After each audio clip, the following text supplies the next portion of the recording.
I'm the Senior Director of Casino Marketing and Loyalty here at Norwegian Cruise Line Holdings. In my role, I oversee our marketing strategy on board, off on shore, our communication strategy for all three brands.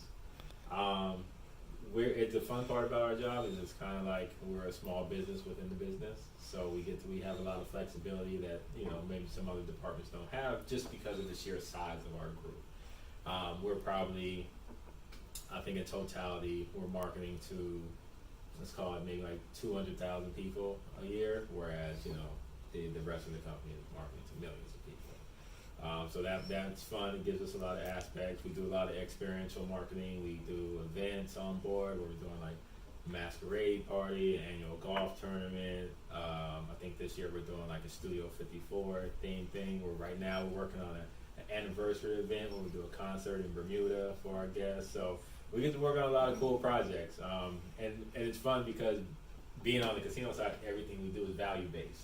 So if anyone ever asks, why are you doing this concert? And I was like, well, the concert might cost me this, but I'm easily going to make this.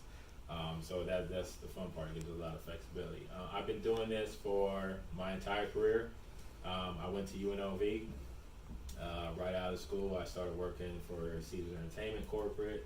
And then from there, I transitioned to MGM Resorts Corporate, always on the marketing side.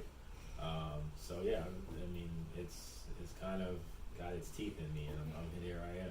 What led you to specifically casino in the marketing realm? What's funny is when I went to school, I didn't want anything to do with casino. I was like, no, I was doing sports marketing at the time. I was in Vegas and I was working for the Arena Football League there. And then part-time, I started working in a casino at the Rio in Las Vegas, doing special events where we just do slot tournaments and prize giveaways and things like that. And it was in that job where I started to realize, wow, there's a lot more to this than just people, a bunch of old people with their bags of nickels showing up, pulling the slot machine, which is what I thought it was. So from there, I just kind of I started to get more involved, and instead of just working the special event, like taking scores at a slot tournament, they asked me to get more involved and start like planning the events. And then from there, once I graduated, I was lucky enough to just get offered a corporate position on the VIP marketing team, and the rest was kind of history from there. Nice. Yeah. I mean, I had a time. It was just like this crossroads I had after that first corporate job to go back to sports. And I remember it vividly. It was a position in marketing with the Baltimore Ravens, and I was like, "This is what I want to do. I want to work in the NFL." But what I found out, now being out of school, is that when you work in sports, you really don't get paid until you get to the top. So it's kind of like, all right, you can either go back to starting to work your way up, or you could just kind of stay here, make a little money, and then if you don't like it in a year or two, move on. And here we are, 12 years later, still in the casino. So we see who won that battle. Was there anything impactful during that time that led you to your success, or any advice that you would give to someone starting out? Yeah, I mean, I think I got really lucky. So when I went into my first role, it was a direct marketing role on the VIP marketing side for Caesars, and I did not even know what direct marketing was. I literally Googled it the night before the interview, like, what is direct marketing? And then when I went into my interview, whatever I found on Google, that's what I told them. But when I say I got lucky is, and after a couple years being there, I found out that my boss hired me because of the intangibles, because I showed her that I had that desire to be great. I had a desire to be really good at what I do. I was going to figure it out. I didn't really know the technical aspect. She was like, but I knew I could teach you that.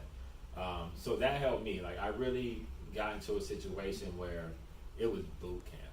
I mean, even the way that we did marketing then, we don't do it even here now. Like, I mean, when you have a campaign of 15,000 people, all variable versions, and you have to read every single one before you hit approve for them to go out. Like, we don't even do that here now. So I think my advice would be, because nowadays technology is so widespread and we're so dependent on it that we kind of get away from just building a core foundation of the fundamentals.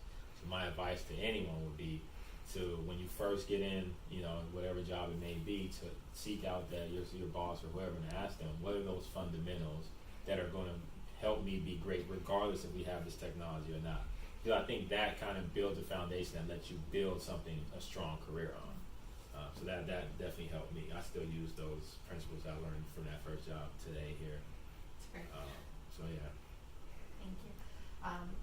So I guess in terms of NCL, do we market the ships differently? Do you also do both brands or? Yes, we do all three brands. So yeah, we definitely do it differently. I think obviously on the NCL side, it's a lot more commercial than it is for Oceania Region. Oceania Region, we market very, it's very one-to-one in the sense that the only marketing material you're going to receive is based on your actions on your sailing in the casino at that time. Whereas on NCL, you're going to get stuff for stuff you've done in the past. You know, maybe you sailed with us 2 years ago and you haven't sailed with us since. We're still going to communicate to you and say, hey, you know, we want to see you back. On Oceania Region, it's only happening while you're on board. From the casino staff is going to approach you and say, hey, we see you're having great sailing here. You've qualified for a future cruise reward. Or we have a sales team that will contact you post-cruise and say, hey, you know, we've seen you had a great cruise. Just want to let you know you earned a future cruise reward. Whenever you want to sail with us, contact us. But they're not going to be receiving direct mails and emails from us. We're going to leave that to the general marketing teams. But on the NCL side, You only do it to people on board, so you don't do it prior. correct.